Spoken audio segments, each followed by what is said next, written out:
Hello friends, അകലെ latest review. പ്രതാപനാണെങ്കിൽ ഇപ്പോൾ ഒരു നിമിഷം പോലും ഋതിക മോളെ പിരിഞ്ഞിരിക്കാൻ വയ്യ. പ്രതാപൻ ശേഖരനോട് ചോദിക്കുന്നു, ഋതിക മോൾ എന്തിനാ അവിടെ ഇവിടെയായിട്ട് താമസിക്കുന്നത്? അവൾക്ക് ഇവിടെ വന്ന് നിന്നുകൂടെ? ഇത് അവളുടെ വീടല്ലേ? അംബിക മനസ്സിൽ പറയാം, ഓ പിന്നെ ഒരു തന്തമകൾ, നീ ഇങ്ങോട്ട് വാടാ എന്നും പറഞ്ഞ് ദീപക്കനെ വിളിച്ചുകൊണ്ട് അംബിക മുകളിലോട്ട് കയറി പോവുക. അംബിക അങ്ങനെ മകനെ വിളിച്ചുകൊണ്ട് റൂമിലോട്ട് വന്നിട്ട്, എടാ നീ വാതിലങ്ങോട്ടൊന്ന് ചാരിക്കേ.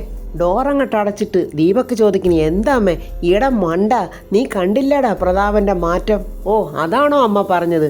അത് ഞാനിപ്പോഴങ്ങോട്ട് പറയാൻ പോവുമായിരുന്നു. അയാൾക്കാണെങ്കിൽ ഇപ്പോഴാ ഋതികയോട് മുടിഞ്ഞ സ്നേഹമാണ്. എടാ അത് തന്നെയാടാ ഞാൻ നിന്നോട് പറയാൻ വന്നത്. ഇക്കാലം അത്രയും അവളെയും പ്രതാപനെയും ഞാൻ അകറ്റി നിർത്തിയിരിക്കുമായിരുന്നു. അങ്ങനെ അവരെപ്പോഴെങ്കിലും അടുക്കും എന്നൊരു തോന്നൽ എനിക്കുണ്ടായാൽ അപ്പോൾ തന്നെ ഞാൻ എന്തെങ്കിലും ഒരു വേല വെച്ച് അവരെ തമ്മിലങ്ങ് അകറ്റും. എന്നാൽ അമ്മേ, അയാൾക്കിപ്പോൾ അവളോട് വലിയ അടുപ്പമാ. എടാ ദീപക്കെ, 2 ആഴ്ച മുമ്പ് ഏറ്റവും വലിയൊരു ബോംബ് പൊട്ടിയതാ. പ്രതാപന്റെ മകളല്ല ഋതികയെന്നേ അവൻ തന്നെ അവളുടെ മുഖത്ത് നോക്കി പറഞ്ഞതല്ലേ? അല്ലമ്മേ, എനിക്കൊരു സംശയം, അതിൽ വല്ല സത്യമുണ്ട്? എവിടെയാടാ? പത്മയും പ്രതാപനെയും തമ്മിൽ അകറ്റാൻ വേണ്ടി ഞാൻ നിർമ്മിച്ച ബോംബല്ലേ അത്? ഇത്രയൊക്കെ ആയിട്ടും അവളോട് പ്രതാപൻ ഇത്രയധികം ഇഷ്ടം വരാൻ കാരണം എന്താ? നീ എന്തായാലും അതിനെക്കുറിച്ചൊന്ന് അന്വേഷിക്കടാ. ഞാൻ അന്വേഷിക്കാമേ. അങ്ങനെ അതിനെക്കുറിച്ച് ഞാൻ അന്വേഷിക്കാമെന്ന് പറഞ്ഞിട്ട് ദീപക് അവിടെ നിന്ന് അങ്ങ് പോവുകയാണ്. അർദ്ധരാത്രിയിൽ പ്രതാപൻ ഉറങ്ങാതെ ഇങ്ങനെ ചേറിലിരുന്നുകൊണ്ട് ഓരോന്ന് ആലോചിക്കുവാണ്. ഋതിക ആ ഡോറ് തുറന്നു വന്ന ആ രംഗം, വന്നിട്ട് അനന്തം പിള്ളയോടുള്ള കയർത്തുള്ള സംസാരം. പ്രതാപൻ അങ്ങനെ കണ്ണടച്ചിങ്ങനെ ആലോചിച്ചുകൊണ്ടിരിക്കുമ്പോൾ സരസ്വതി അമ്മ അങ്ങോട്ട് ചെല്ലുന്നുണ്ട്. കണ്ണടച്ചിരിക്കുന്ന പ്രതാപൻ്റെ അടുത്തോട്ട് ചെന്നിട്ട് പ്രതാപ എന്ന് വിളിക്കുവാണ്. പെട്ടെന്ന് പ്രതാപൻ കണ്ണു തുറന്ന്, ആ അമ്മയോ? അമ്മ ഇങ്ങോട്ട് ഇരിക്കി. അല്ല പ്രതാപ, നിന്റെ മനസ്സ് ഇവിടങ്ങും അല്ലെന്ന് തോന്നുന്നല്ലോ. ശരിയാ, അല്ലമ്മേ, ഞാൻ എൻ്റെ മോളെക്കുറിച്ച് ഓർക്കുമായിരുന്നു. അതെനിക്ക് മനസ്സിലായി പ്രതാപ. അമ്മയോട് ഞാൻ പറഞ്ഞിട്ടുണ്ട്, പത്മയോടുള്ള അകൽച്ച കാരണം എനിക്ക് അവളെ സ്നേഹിക്കാനോ ലാളിക്കാനോ ഒന്നും കഴിഞ്ഞിട്ടില്ല. അത് മാത്രവും അല്ലമ്മേ, പല പ്രാവശ്യം ഞാൻ അവളെ കരയിപ്പിച്ചിട്ടുമുണ്ട്. പ്രതാപൻ നോക്കുമ്പോൾ ഒരു പ്രാവശ്യം അംബികയുടെ നേരെ ഇങ്ങനെ ഋതിക അടിക്കാൻ കൈപൊക്കുവാണ്. അത് കണ്ടോണ്ട് പ്രതാപൻ അലറിക്കൊണ്ട് ചെന്ന്, ഋതികെ, നീ എൻ്റെ ചേച്ചിയുടെ നേരെ കൈപൊക്കാൻ മാത്രം ആയോടി? അച്ഛാ അത് വേണ്ട, എനിക്കൊന്നും കേൾക്കണ്ട. നിന്നോട് ഞാൻ മര്യാദയ്ക്ക് പെരുമാറിയ തന്നെ ഇപ്പോഴെനിക്ക് തെറ്റാണെന്നാണ് തോന്നുന്നത്. നിന്റെ ഈ സ്വഭാവം കാണുമ്പോഴാ നീ എൻ്റെ മകളല്ലെന്ന് തന്നെ എനിക്ക് തോന്നുക. ആ കാര്യങ്ങളൊക്കെ സരസ്വതി അമ്മയോട് പറഞ്ഞിട്ട് പ്രതാപൻ പറയുക, ഇപ്പോഴതൊക്കെ ഓർക്കുമ്പോൾ എനിക്ക് കുറ്റബോധവും സങ്കടവും തോന്നുക അമ്മേ. അതാ എനിക്ക് എപ്പോഴും ഇപ്പം മോളെ കാണണമെന്ന് തോന്നുന്നത്. എനിക്കെൻ്റെ മോളെ കാണണമെന്ന് തോന്നുമ്പോൾ അവളിവിടെ ഇല്ല. അതെങ്ങനെ പറ്റും പ്രതാപ? അവൾ രാജുവിൻ്റെ വീട്ടിലല്ലേ? ആ അത് ശരിയാ അമ്മേ. അവളെ കുറ്റം പറഞ്ഞിട്ട് എന്ത് കാര്യം അല്ലേ അമ്മേ? അവൾ അവളുടെ ഭർത്താവിൻ്റെ വീട്ടിലല്ലേ നിൽക്കേണ്ടത്? അതിന് പ്രതാപ, രാജുവിൻ്റെ വീട് കാസർഗോഡോ മംഗലാപുരത്തോ ഒന്നും അല്ലല്ലോ. നിനക്ക് അവളെ കാണണമെന്ന് എപ്പോൾ തോന്നുന്നോ അപ്പോഴൊന്ന് ഫോൺ ചെയ്താൽ പോരെ? നിന്റെ മാനസപുത്രനല്ലേ നിന്റെ മരുമോൻ? അപ്പോൾ തന്നെ 5 മിനിറ്റ് കൊണ്ട് ഋതുമോളെയും കൊണ്ട് അവനിങ്ങ് പറന്നെത്തത്തില്ലേ? അമ്മ പറഞ്ഞത് ശരിയാ. ഞാൻ ഇപ്പോഴാമ്മേ എല്ലാം തിരിച്ചറിയുന്നത്. ഞാൻ എത്ര ഭാഗ്യവാനാമ്മേ. എൻ്റെ മോൾക്ക് എന്നോടുള്ള സ്നേഹം കണ്ട് ഞാൻ പകച്ചു നിന്നുപോയി. ഒരൊറ്റ ദിവസം കൊണ്ട് എൻ്റെ മോളുടെ സ്നേഹത്തിൻ്റെ മുന്നിൽ ഞാൻ ഒന്നുമില്ലാതായിപ്പോയമ്മേ. 3 ആൺമക്കളുള്ള ഒരച്ഛൻ എനിക്ക് ആൺമക്കളില്ല എന്നും പറഞ്ഞ് എന്നെ വെല്ലുവിളിച്ചപ്പോൾ അത് കേട്ടോണ്ട് വന്ന എൻ്റെ മോൾ എന്താ ചെയ്തതെന്ന് വല്ലോ അമ്മയ്ക്ക് അറിയാവോ? ഞാൻ അതൊക്കെ കേട്ടു പ്രതാപ. അമ്മ കേട്ടതുപോലെ ഒന്നും ആയിരിക്കില്ല സത്യം. ഞാൻ പറയാമേ, ഭയങ്കര സന്തോഷത്തോടെ പ്രതാപൻ ആ രംഗം അങ്ങോട്ട് പറയുവാണ്. ഋതിക പറഞ്ഞത് തേച്ച് വടിച്ച് ഇരുമ്പ് മറ പോലെയുള്ള ഷർട്ടും കൊണ്ടുവിട്ട് ഞെളിഞ്ഞു വന്ന് നിന്ന് പ്രതാപവർമ്മയെന്ന് പറയുന്ന എൻ്റെ അച്ഛനോട് വലിയ വർത്തമാനമൊന്നും പറയരുത്. അങ്ങനെ താൻ എന്തെങ്കിലും പറഞ്ഞാൽ തൻ്റെ നാവ് പിഴുതെടുക്കാനേ പ്രതാപവർമ്മയ്ക്ക് ആൺമക്കൾ വേണമെന്നൊന്നും ഇല്ല. ഈ ഒരു പെൺമകൾ തന്നെ ധാരാളം. പ്രതാപൻ്റെ ആ സന്തോഷം കണ്ടിട്ട് സരസ്വതിയമ്മ പറയുക, നീ വിവരിച്ചില്ലെങ്കിലും എല്ലാം എനിക്ക് മനസ്സിലാവും പ്രതാപ. നിനക്കെന്നും കരുത്തായി നിന്റെ മകളുണ്ടാവും. അക്കാര്യത്തിൽ ഇനി നിനക്ക് യാതൊരു സംശയം വേണ്ട. ഞാൻ ഒരിക്കൽ നിന്നോട് പറഞ്ഞിട്ടില്ലേ, ഞാൻ എൻ്റെ കുട്ടിയെ കണ്ടത് 22 വയസ്സായപ്പോഴാണ്. അതായത് അവളുടെ കല്യാണത്തിന് തൊട്ടു മുൻപ്. എൻ്റെ കേട്ടറിവ് വെച്ച് 18 വയസ്സ് വരെ അവൾ പത്മയായിരുന്നു. പക്ഷെ ആദർശ ധീരതയുടെയും കരുത്തിൻ്റെയും വാശിയുടെയും കാര്യത്തിൽ അവൾ നിന്നെപ്പോലെയാണെന്ന് പറഞ്ഞാലും ശരിയാവില്ല. നിന്നേക്കാൾ ഒരു പടി ഉയരത്തില്. അവൾ നിന്റെ മകളാണെന്നോർത്ത് നിനക്ക് അഭിമാനിക്കാം. ഇനി വരും കാലങ്ങളിൽ ഋതികയുടെ അച്ഛനെന്ന പേരിലായിരിക്കും നീ അറിയപ്പെടാൻ പോകുന്നത്. അന്നൊരു പക്ഷേ ഞാൻ ഉണ്ടായെന്ന് വരില്ല, എങ്കിലും എൻ്റെ വാക്കുകൾ സത്യമാകും. അവളിവിടെ ഉണ്ടാകുമെന്ന് കരുതിയമ്മേ ഞാൻ ഇങ്ങോട്ട് ഓടി വന്നത്. എനിക്ക് അവളോട് സംസാരിക്കണം. ഇനിയിപ്പോൾ എന്ത് ചെയ്യാനാ? നാളെ വരെ കാത്തിരിക്കണം. നീ ഒന്ന് ഫ്രഷായിട്ട് ഇങ്ങോട്ട് വാ പ്രതാപ, നമുക്ക് അത്താഴം കഴിക്കാം. അമ്മ അങ്ങോട്ട് പോയിക്കോ, ഞാൻ ഉടനെ വന്നേക്കാം. പ്രതാപൻ അങ്ങനെ മകളെ ഓർത്ത് സന്തോഷത്തോടെ അങ്ങനെ ഇരിക്കുവാണ്. ഈ സമയം രാജുവാണെങ്കിൽ രാജുവിൻ്റെ റൂമിലിങ്ങനെ പ്രതിയെ പ്രതീക്ഷിച്ച് അങ്ങോട്ടും ഇങ്ങോട്ടും നടക്കുക. അവസാനം പറയുന്നുണ്ട്, എൻ്റെ ഡാർലിംഗ് എന്താ വരാൻ ഇത്രയും വൈകുന്നത്? എന്ത് ചെയ്യാനായി? കാമുകൻ്റെ ക്ഷമ കെടുന്നു. അപ്പോൾ ഋതിക അങ്ങോട്ട് വരുന്നുണ്ട്, ഡോറ് കുറ്റിയിടുകയും ചെയ്യുന്നു. രാജുവിൻ്റെ ആ നോട്ടവും നിപ്പും കണ്ടിട്ട് ഋതികയ്ക്ക് മനസ്സിലായി എന്തോ പന്തികേടുണ്ടല്ലോ. ഋതിക ഇങ്ങനെ അതിശയത്തോടെ രാജുവിനെ തന്നെ നോക്കുവാണ്. ആലോചിച്ചിട്ട് പിടികിട്ടാത്തതുകൊണ്ട് ഋതിക രാജുവിൻ്റെ അടുത്തോട്ട് തന്നെ അങ്ങ് ചെല്ലുവാണ്. രാജു ഇങ്ങനെ ഋതിയെ ഇങ്ങനെ ആപാത ചൂടം അങ്ങ് നോക്കുക. രാജു ഇങ്ങനെ ഋതിയെ നോക്കിയിട്ട് ആരുടെയൊക്കെ പേര് പറയുക. ഒരു വളിച്ച ചിരി, ഒരു റൊമാൻസോടെ പറയുന്ന ഒരു മഞ്ഞ മന്ദാരം പറന്നു വന്നതുപോലെ. അയ്യേ, ഇത് എന്തൊരു നോട്ടവാ രാജു, കടുവ ആടിനെ നോക്കുന്ന പോലെ. അതെ, ഞാൻ എൻ്റെ ഡാർലിങ്ങിനെ വെയിറ്റ് ചെയ്യുമായിരുന്നു. ആഹാ, അയ്യടാ, പോയി കിടന്ന് ഉറങ്ങാൻ നോക്ക് എന്നും പറഞ്ഞ് ഋതിക അങ്ങോട്ട് തിരിയുമ്പോൾ രാജു ഋതിയെ ഇങ്ങനെ വട്ടം പിടിച്ച് രണ്ടുപേരും കൂടെ കട്ടിലോട്ട് മറിയുവാണ്. എന്നിട്ട് രാജു ഋതിയോട് ചോദിക്കുന്നു, ഇനി പറ, ആണിനെ വേണോ പെണ്ണിനെ വേണോ? ആഹാ, ഇതെന്തോ ലേലം വിളിക്കുവാണോ? ഇവിടെ ആൺകുട്ടിയായിരിക്കുമോ പെൺകുട്ടിയായിരിക്കുമോ എന്നാ തർക്കം. സീരിയസ് ആയിട്ട് തന്നെ പറ, എൻ്റെ ഡാർലിങ്ങിന് എന്തുവാ വേണ്ടത്? ഋതിക നാണത്തോടെ പറയാം, അതെ, എനിക്ക് ആൺകുട്ടിയാ വേണ്ടത്. അത് കേട്ടിട്ട് രാജു പറയാം, എന്നാലേ എനിക്ക് ആദ്യം ഒരു മകള് വേണം. ആദ്യം ഒരു മകള് വേണമെന്നോ? അപ്പോൾ പിന്നെയുണ്ട്, പിന്നല്ലാതെ പിന്നെ ഒരു മകളും കൂടി.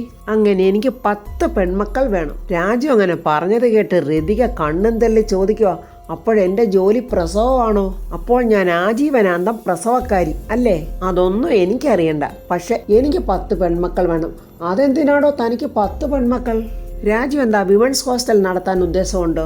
അയ്യോ, അതൊന്നും അല്ല ഋതു. പെൺമക്കളായാലേ അവർ തന്തപ്പടിയെ അനുസരിക്കുന്നവരായിരിക്കും. എന്നാൽ രാജു, ഞാൻ എൻ്റെ ഒരു ഐഡിയ പറയട്ടെ. പറഞ്ഞോ, കേക്കട്ടെ. നമുക്ക് മക്കളേ വേണ്ട. അയ്യോ, എന്തുവാ ഋതു പറയുന്നേ? അത് രാജു, മക്കളൊക്കെ വന്നാലേ നമ്മൾ തമ്മിലുള്ള സ്നേഹം അങ്ങ് ഡിവൈഡ് ചെയ്തു പോവും. രാജുവിന് ഞാനും എനിക്ക് രാജുവും മാത്രം മതി. നമുക്കിങ്ങനെ പക്ഷികളെ പോലെ പറന്ന് ജീവിക്കാം. എന്നിട്ട് 11 kV ലൈനിൽ പോയി തട്ടിക്കരിയാനാണോ? എൻ്റെ മോടെ ആ വേല അങ്ങ് മനസ്സിലിരിക്കട്ടെ. എന്തായാലും എനിക്കൊരച്ഛനാകണം. ഞാൻ വെറുതെ തമാശ പറഞ്ഞതല്ലേ രാജു, നമുക്ക് അച്ഛനും അമ്മയും ആകണം. അവരങ്ങനെ പ്രണയസല്ലാപത്തിലായിട്ട് ഇരിക്കുമ്പോൾ ആ സമയത്തൊരു കൂട്ടമണി അടിക്കുന്ന ശബ്ദം. ഈ ശബ്ദം ഇത് എവിടുന്നാ എന്നും പറഞ്ഞ് രാജു ഋതിയും കതവ് തുറന്ന് ചെല്ലുമ്പോൾ നമ്മുടെ കൊച്ചമ്മണി കുറച്ച് പൂജാതി കർമ്മങ്ങളൊക്കെ ഇങ്ങനെ മണിയടിച്ച് ചെയ്യുവാണ്. അംബികയുടെ ദുരുദ്ദേശത്തിന് വേണ്ടി കൊച്ചമ്മണിയുടെ പാരപണിയുമാണ്. ഹനുമാൻ സ്വാമിയെ വെച്ചാണ് പൂജിക്കുന്നത്. രാജുവിൻ ഋതിയെ അങ്ങോട്ട് വന്ന് നോക്കുമ്പോൾ എന്താണെന്നൊന്നും മനസ്സിലാകുന്നില്ല. ഇതെന്തായി കാണിക്കുന്നേ എന്നിങ്ങനെ രണ്ടുപേരും പരസ്പരം ചോദിക്കുക. ഹനുമാൻ സ്വാമിക്ക് കർപ്പൂരം ഒഴിഞ്ഞുകൊണ്ട് പറയുക, എൻ്റെ ഭഗവാനെ, ഈ കുടുംബത്തിലെ അനിഷ്ടങ്ങളെല്ലാം മാറ്റിത്തരണേ.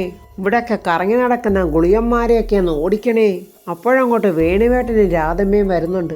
അവരും അന്തം വിട്ട് നോക്കുമോ ഇതെന്തോ ഇവിടെ നടക്കുന്നതെന്ന്. വേണുവേട്ടൻ രാധമ്മയോട് ചോദിക്കുന്നു, ഇവർക്കെന്താ ഇളകിയോ?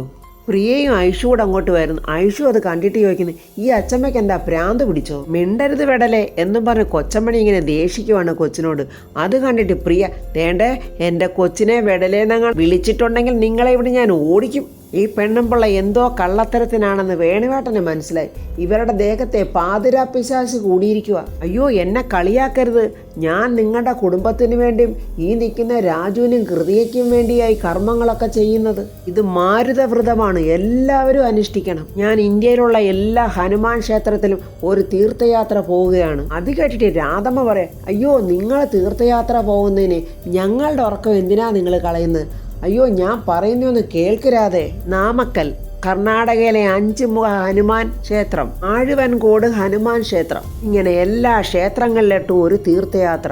അതിനെന്താ, നിങ്ങൾ എവിടെ വേണേലും പൊയ്ക്കോ, അതിന് ഞങ്ങളെന്ത് വേണം? എടി മണ്ടി പ്രിയേ, എടി നിങ്ങളുടെ കുടുംബത്തിൻ്റെ ഐശ്വര്യത്തിന് വേണ്ടിയാണ് ഞാൻ ഈ ഹനുമാൻ ദർശനത്തിന് പോകുന്നത്. ഈ നിൽക്കുന്ന രാജുവിനും കൃതികയ്ക്കും വേണ്ടി, ഇവർക്ക് മക്കളുണ്ടാകാൻ വേണ്ടി. പ്രിയ പറയുക, അതിനവർക്ക് മക്കളുണ്ടാകുന്നതിന് വേണ്ടി നിങ്ങൾ അമ്പലത്തിൽ പോയാൽ മതിയോ?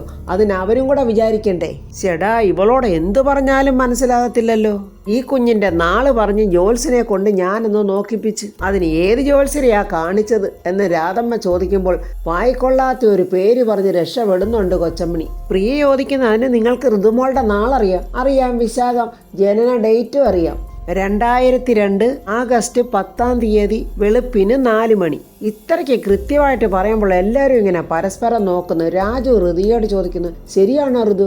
ശരിയാ ഋതു, ശരിയാണ് രാജു. പക്ഷേ ഇത്രയും ബുദ്ധിശാലിയായ രാജുവിന് ഋതിയയ്ക്കും കൊച്ചമ്മണി ആരാണെന്നോ കൊച്ചമ്മണിയുടെ കള്ളത്തരം എന്താണെന്നോ ഇതൊക്കെ കറക്റ്റായിട്ട് അംബിക പറഞ്ഞു കൊടുത്തതാണെന്നോ ഒന്നും മനസ്സിലാകാതെ പൊട്ടനും പൊട്ടിയായിട്ട് നിൽക്കുക. കൊച്ചമ്മണി വെച്ച് കാച്ചുക. ഇവർക്ക് സന്താന ഭാഗ്യത്തിന് ചില തടസ്സങ്ങളുണ്ട്. ഈ കുട്ടിയുടെ ജനന സമയത്ത് ശല്യനാരായണൻ എന്നൊരു ഗുളിയൻ ആ സമയത്ത് അതുവഴി കടന്നുപോയി. അതുകൊണ്ട് ഈ സമയത്ത് സന്താന ഭാഗ്യം ഉണ്ടായാൽ ഭർത്താവ് തട്ടിപ്പോകുമെന്ന ആ ജ്യോത്സ്യര് പറഞ്ഞത്. ആ കള്ളിത്തള്ളയുടെ വാക്ക് കേട്ട് എല്ലാവരും അങ്ങ് പേടിക്കുവാണ്. മോനെ നലറി വിളിക്കുന്ന രാധമ്മ. കൊച്ചമ്മണി പറയുക, ഏയ് പേടിക്കാനൊന്നുമില്ല.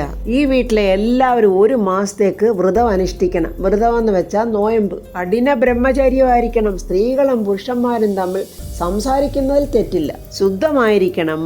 മാംസാദികൾ വർജിക്കണം. അപ്പോൾ പ്രിയയുടെ ഒരു ചോദ്യം, നിങ്ങൾക്ക് വേണ്ടി ഉണ്ടാക്കി വെച്ച ഉണക്കായിലക്കറിയൊക്കെ എന്ത് ചെയ്യും? അയ്യോ, അതൊക്കെ എടുത്ത് വെളിയിലോട്ട് എറിയടി പെണ്ണെ. ആ കൂട്ടാൻ ചട്ടി അങ്ങ് തല്ലി പൊട്ടിച്ചേരെ. ഈ വക വൃത്തികെട്ട സാധനങ്ങളൊന്നും ഇനി ഈ വീട്ടിൽ കണ്ടുപോയേക്കരുത്. എൻ്റെ ആഞ്ജനേയ സ്വാമി, ഇവരോടൊക്കെ ക്ഷമിക്കണേ. അറിവുകേട് കൊണ്ടും വിവരക്കേട് കൊണ്ടും ഉണക്കമീനും ഒക്കെ കഴിച്ചു പോയതാണേ. ഐഷു ചോദിക്കുന്ന അപ്പോൾ ഇനിയുമാൽ ചിക്കൻ ഫ്രൈ ഒന്നും കഴിക്കണ്ടായോ? പിന്നെ ബ്രഹ്മചര്യ വ്രതം അനുഷ്ഠിക്കുന്ന ഈ വീട്ടിൽ ചിക്കൻ ഫ്രൈയോ പോത്തൊലത്തിയതോ ഒന്നും വേണ്ട. 1 മാസത്തേക്ക് മുട്ട പോലും വേണ്ട.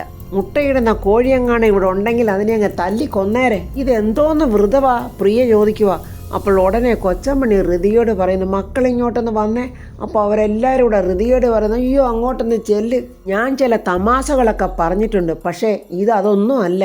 നിങ്ങളുടെ നന്മയ്ക്ക് വേണ്ടിയും രാജുവിൻ്റെ ജീവന് വേണ്ടിയാണ്. വ്രതത്തിൽ ഏറ്റവും കൂടുതൽ ശ്രദ്ധിക്കേണ്ടത് നിങ്ങൾ രണ്ടുപേരും ആയിരിക്കണം. ഒരു നോട്ടം കൊണ്ട് പോലും പിശക് പറ്റരുത്. ഞാനേ തൽക്കാലം കേരളത്തിലെ ഹനുമാൻ ക്ഷേത്രത്തിലൊക്കെ പോയെന്ന് പ്രാർത്ഥിക്കാം. നിങ്ങൾ വ്രതം അനുഷ്ഠിക്കുകയും പ്രാർത്ഥിക്കുകയും ചെയ്യണം. സന്താനഭാഗ്യത്തിന് വേണ്ടിയല്ലേ?